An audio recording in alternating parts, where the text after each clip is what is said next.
No, no, no, no.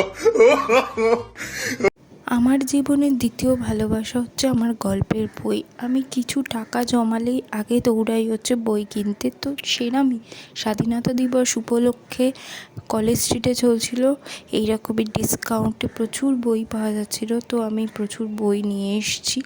এই যে পুরো এক ব্যাগ বই নিয়ে এসেছি আমি গেছিলাম হচ্ছে বুক ক্লুকে, যেখানে 30% ডিসকাউন্ট চলছিলো। তার সাথে হচ্ছিলো দ্বীপ প্রকাশনীতে 30-40% ডিসকাউন্ট।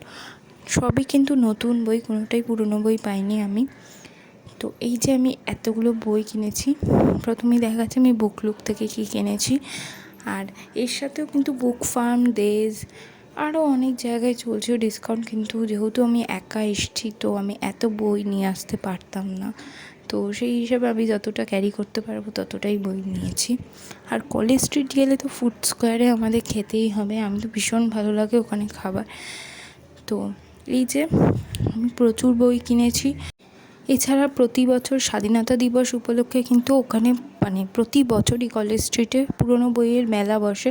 যারা পুরনো বই কেনো অবশ্যই একবার ঘুরে এসো, আশা করি খুব ভালো লাগবে। আর এখনও কিন্তু অনেক জায়গায় এরকম ডিসকাউন্ট চলছে, তো একটু ফেসবুকে ফলো রাখবে, তাহলে কিন্তু পেয়ে যাবে খবর। আর আমি এই যে তোমাদের দেখিয়ে দিচ্ছি টোটাল আমি কী বই কিনেছি।